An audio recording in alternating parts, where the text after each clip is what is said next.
माँ तू सबसे प्यारी है, माँ तू जग में न्यारी है। माँ तू सबसे प्यारी है, माँ तू जग में न्यारी है। अपने आंचल में रखना, अपने आंचल में रखना। हमें वरदानों से भरना। माँ तू सबसे प्यारी है, माँ तू जग में न्यारी है। माँ तू सबसे प्यारी है, माँ तू जग में न्यारी है। पिता, पुत्र और पवित्र आत्मा के नाम पर आमीन। जय यीशु। स्तोत्र ग्रंथ 32 वाक्य 1 में लिखा है, धन्य है वह जिसका अपराध क्षमा हुआ है, जिसका पाप मिट गया है। धन्य है वह जिसका अपराध क्षमा हुआ है और जिसका पाप मिट गया है। चालीसा काल मनन चिंतन करते हुए आज प्रभु के इस वचन पर हम लोग मनन चिंतन करेंगे। स्तोत्रकार कहते हैं, धन्य है वह मनुष्य जिसका अपराध क्षमा हुआ है और जिनका पाप मिट गया है। अपराध क्षमा और पाप मिटने के लिए इन दिनों में हम लोग मनन चिंतन करते आ रहे हैं। अपने पापों के प्रति पश्चाताप करना, एक अच्छा पाप स्वीकार करना। यहां स्तोत्रकार कहते हैं, एक अच्छा पाप स्वीकार कर जो अपने पापों को छोड़ देता है और एक अच्छा जीवन, धार्मिक जीवन जीना शुरू करते हैं, वे लोग ईश्वर की नजर में धन्य हैं। वाक्य 3 में लिखा है, जब तक मैं मौन रहा। मौन रहने का मतलब है मैं अपने गुनाहों को स्वीकार नहीं करते। हमें मुख से बोलना जरूरी है। मुख से बोलना पाप क्षमा के लिए जरूरी है। योहन का पहला पत्र दिया ये एक वाक्य 8 और 9 में एक कहा है, यदि हम अपने मुख से पापों को स्वीकार करता है, बोल देता है, तो प्रभु हम पर करुणा करेगा। सूक्ति ग्रंथ उसके अध्याय 28 वाक्य 13 में लिखा हुआ है, प्रोवर्ब्स चैप्टर 28 वर्स 13, जो अपने पापों को छिपाता है अर्थात नहीं बोलता, वे उन्नति नहीं प्राप्त करेगा। लेकिन जो अपने पापों को प्रकट करता है अर्थात बोलता है, इसके बाद छोड़ता है, उन पर दया की जाती है। तो स्तोत्रकार कहते हैं, जब तक मैं मौन रहा, नहीं बोला, तब तक मेरे निरंतर कराहने से मेरी हड्डियां चीजती रही, क्योंकि दिन रात मुझ पर तेरे हाथ का भार था। मेरा शक्ति रस मानो ग्रीष्म के ताप से सूखता रहा। इसके बाद वाक्य 5 में लिखा है, मैंने तेरे सामने अपना पाप स्वीकार किया। मैंने अपना दोष छिपाया नहीं, मैंने मुख से अपने पाप को स्वीकार किया। मैंने कहा, मैं प्रभु के सामने अपना अपराध स्वीकार करूंगा। तब तुमने मेरे पाप का दोष मिटा दिया। मैं एक निर्णय किया था, तैयारी किया था पाप स्वीकार करने का। मैं एक भी पाप नहीं छिपाऊंगा, सारे पाप अपने मुंह से स्वीकार करूंगा। ये निर्णय किया, तब तूने उस पाप का भार मुझसे हटा दिया। प्रभु दयालु ईश्वर चाहते हैं हम अपने पापों को, गलतियों को स्वीकार करें। पापों को, गलतियों को स्वीकार करने का मतलब है हाँ, मैंने गलती किया। हमें मालूम है आदम और हेवा ने पाप किया। आदम से पूछा, क्या तुमने वो फल खाया जिसे मैंने मना किया? आदम क्या कहते हैं? वो उसका काम है जिससे तुमने मेरे साथ रहने के लिए दिया। इसका मतलब सबसे पहला गलती ईश्वर का है। ईश्वर ने हेवा को उसे प्रदान किया सदा साथ रहने के लिए।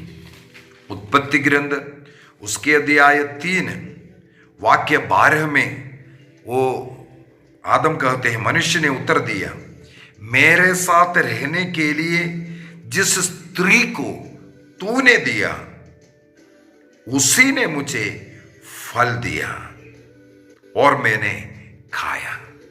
कई लोग पाप स्वीकार भी ऐसे ही कुछ करता है।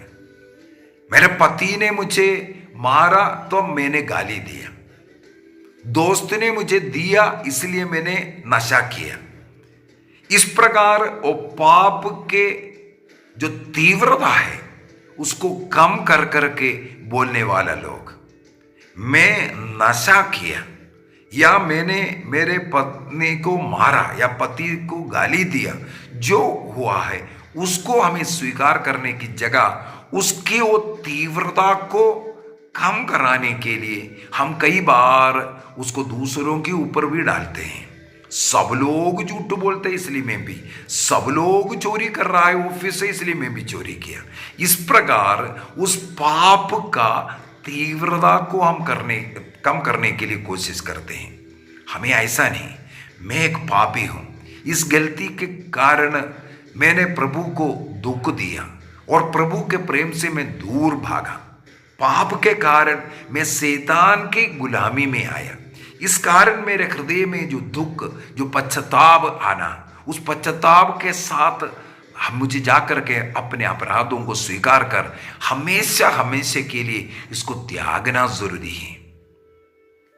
स्तोत्र ग्रंथ उसके 38 वाक्य 5 हम लोग पढ़ते हैं। स्तोत्र ग्रंथ 38 साम चैप्टर 38 वर्स 5, मेरे पाप के कारण मेरे समस्त हड्डियां चीज रही है, मेरे अपराधों का ढेर मेरे सिर से भी ऊंचा हो गया है, भारी बोझ की तरह मैं उससे ढोने में असमर्थ हूं। पाप का बोझ हम ढोने में सबसे तकलीफ वाला है। कई लोगों को रात की नींद नहीं आ रहा है, कई लोगों के शरीर में शारीरिक पीड़ाएं, नाना प्रकार की बीमारियां। ये स्तोत्र 38 वाक्य 4 में यही है, मेरे पाप के कारण मेरे समस्त हड्डियां चीज रही है। हड्डियों में दर्द, घुटनों में दर्द, कमर में दर्द, नाना प्रकार के ऐसा बीमारी के पीछे के कारण हमारे जीवन के हमारे कुछ ऐसा कमजोरियां मन में सोच करके बोल करके करने के कारण जो करना चाहिए नहीं किया, इस प्रकार का पाप अपराध हमें रोगी बनाते हैं। उसी प्रकार यदि हम स्तोत्र ग्रंथ 107 को पढ़ेंगे, स्तोत्र ग्रंथ 107 वहां पर हम लोग पढ़ते हैं, कुछ लोग अंधकार और मृत्यु की छाया में बैठे हैं, दुखी और भेड़ियों से जकड़े हैं। क्या कारण है? उन्होंने ईश्वर की वाणी से विद्रोह किया, सर्वोच्च प्रभु की योजना का तिरस्कार किया। इस कारण वो दुखी है, मृत्यु के छाया में इसलिए वे बैठा हुआ है क्योंकि ईश्वर के वचन, ईश्वर की वाणी के अनुसार नहीं जीवन जी रहा है। अपने मन मर्जी से, अपने बुद्धि जो कहता है, वो जो कलीसिया जो सिखाता है, आधिकारिक रूप से ईसा मसीह ने जो अधिकार देकर के जो कार्य करवा रहा है उसे नहीं सुनेगा। अपनी बुद्धि के अनुसार चलने वाले लोग, पाप स्वीकार करने की जरूरत नहीं। पाप स्वीकार केवल ईश्वर से पाप स्वीकार करना है, मतलब ईसा मसीह से भी बढ़ करके ईसा मसीह ने जो बताया उसको भी खंडन करते हुए, जैसे मसीह ने कहा मेरा शरीर और रक्त को खाना है, कुछ शिष्य लोग स्वयं ईसा मसीह को छोड़ करके जा रहा है। ये कैसे हो सकता है बोलकर मसीह की बात ना मान करके चलने वाले लोग, इसलिए वे अंधकार और मृत्यु के छाया में दुखी और भेड़ियों से जकड़े हुए बैठे हैं। वाक्य 17 में जाते हैं, साम 107 वर्स 17, कुछ लोग अपने कुकर्मों के कारण बीमार पड़ गए, वे अपने पापों के कारण कष्ट झेल रहे हैं। देखो, पाप के कारण कष्ट झेल रहा है, कुकर्मों के कारण बीमार पड़ रहे हैं। अनेकों लोगों का बीमारी का कारण पाप है। कुछ छिपा हुआ पाप है, कुछ पापों को स्वीकार ही नहीं करता, शर्म लगता है, लज्जा होता है।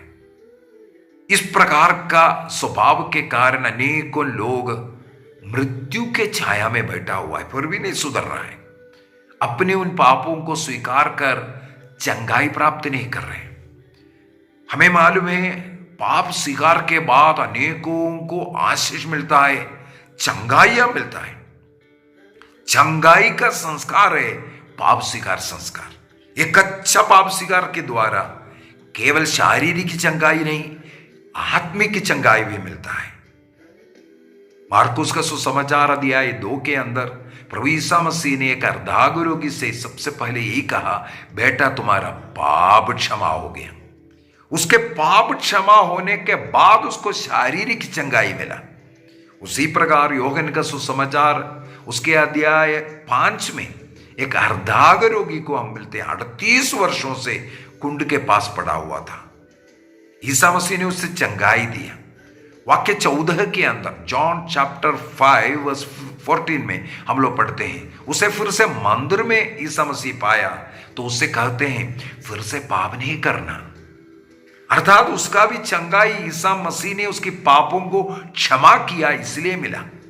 अब ईसा मसीह ने उसे कहते हैं फिर से पाप नहीं करना, कहीं ऐसा ना हो इससे भी बड़ा कोई घोर संकट तुम्हारे जीवन में आए।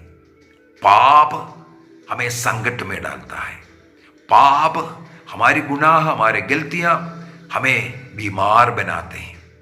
कई प्रकार का पाप मनुष्य के जीवन को बहुत जोखिम में डालते हैं। हमें इसलिए पापों की स्वीकृति करना जरूरी है। इसीलिए स्तोत्रकार कहा, धन्य है वह जिनका पाप मिट गया है। स्तोत्र 38 में वापस जाते हैं, वहां पर वाक्य 6 से आगे लिखा हुआ है, मेरी मूर्खता के कारण मेरे घावों में पीव बढ़ गया। घाव नहीं सूखने का कारण पाप है बोलता है। इसके बाद कहते हैं मैं बहुत झुक गया हूं, अत्यंत दुर्बल हो गया। दुर्बलता का कारण कुरिन्थियों का पहला पत्र अध्याय 11 वाक्य 27, 28, 29, 30 में परम प्रसाद को योग्य रीति से ग्रहण करना अन्यथा ईसा मसीह के शरीर और रक्त के विरुद्ध अपराध है करके सिखाते हैं। वाक्य 30 में कहते हैं यही कारण है अनेकों लोग अयोग्य रीति से पाप की अवस्था में पाप स्वीकार करे बगैर कभी कभी चर्च जाता है और परम प्रसाद को ग्रहण करता है। इसी कारण अनेकों लोग दुर्बल है, बीमार है और मर गया। वहां पर लिखा हुआ है 1 Corinthians chapter 11 verse 30।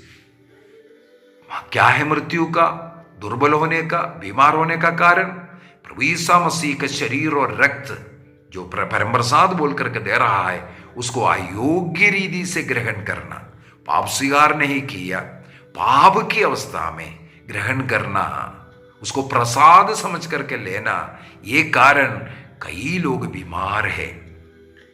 और आगे लिखा हुआ है मेरा हृदय तड़कता है। स्तोत्र साम 38 वर्स 11। हृदय पीड़ा, ब्लड प्रेशर, हार्ट अटैक, यह सब पाप के कारण है करके लिखा। इसके बाद लिखा है मेरे आंखों में ज्योति बुझ गई है। इसका क्या कारण है? यह भी बोलता है आंखों की ज्योति बुझने का एक कारण हमारा पाप भी हो सकता है। सत्य को नहीं देख पा रहा है, सत्य को नहीं देख पा रहा है, सत्य ईश्वर को रोटी में नहीं देख पा रहा है, अन्य कलीसियाओं में इसलिए जा रहा है। पाप स्वीकार से पाप मुक्ति मिलता है, यह सत्य नहीं देख पाता है। बाइबल का सत्य वचन नहीं पढ़ करके समझ में नहीं आ रहा है, अज्ञानी बन गया है। उनके आंखों में शैतान ने पट्टी बांध कर रखा है। पाप के कारण आंखों की ज्योति बुझ गया। वाक्य 14 में जाते हैं, वहां लिखा है, मैं बहरे की तरह कुछ नहीं सुनता, गूंगे की तरह मुंह नहीं खोलता। क्या कारण? पाप के कारण मैं सत्य नहीं जान पा रहा है, समझ पा रहा है। सत्य की ओर मेरा कान बंद है, क्योंकि शैतान सत्य के खिलाफ है। पाप असत्य की ओर हमें लेकर जा रहा है। बहरे की तरह कुछ नहीं सुन रहा है। प्रभु का वाणी, चर्च का नियम, प्रभु का नियम नहीं मान रहा है, क्योंकि सुन नहीं रहा है। बच्चे माता पिता को नहीं सुन रहा है, एक दूसरे को नहीं सुन रहा है, क्योंकि पाप उन्हें बहरा बनाया। उसी प्रकार गूंगे की तरह मुंह नहीं खोलता, प्रार्थना करने के लिए, प्रभु की स्तुति करने के लिए, प्रभु की आराधना करने के लिए अनेकों का मुंह नहीं खुलता, प्रभु का साक्ष्य देने के लिए मुंह नहीं खुलता। क्या है? पाप के कारण। साम चैप्टर 40, स्तोत्र ग्रंथ अध्याय 40 वाक्य 13 में लिखा है, असंख्य विपत्तियां मुझे घेरे रहती हैं। क्या कारण है विपत्तियां मुझे घेरे रहने का? मैं अपने दोषों के भार से दब जाता हूं। मैं उन्हें देखने में भी असमर्थ हूं, क्योंकि वे मेरे सिर के बालों से भी अधिक है। बहुत ज्यादा पाप में मैं पड़ा हूं। मुझे इसलिए लौटना है मेरे पिता के पास। एक अच्छा पाप स्वीकार करना है। एक अच्छा पाप स्वीकार करते हुए एक धार्मिक जीवन जीने का निर्णय करना है। स्तोत्रकार कहते हैं, धन्य है वे जिनका पाप मिट गया है। यदि पाप मिटना है, एक अच्छा पाप स्वीकार करना जरूरी है। निर्णय कीजिए, निर्णय कीजिए प्रभु के पास लौटने का। एक अच्छा पाप स्वीकार के द्वारा प्रभु के पास लौट करके अच्छा जीवन जीने का, धार्मिक जीवन जीने का निर्णय कीजिए। पिता, पुत्र और पवित्र आत्मा के नाम पर आमीन। आप सबों को जय यीशु।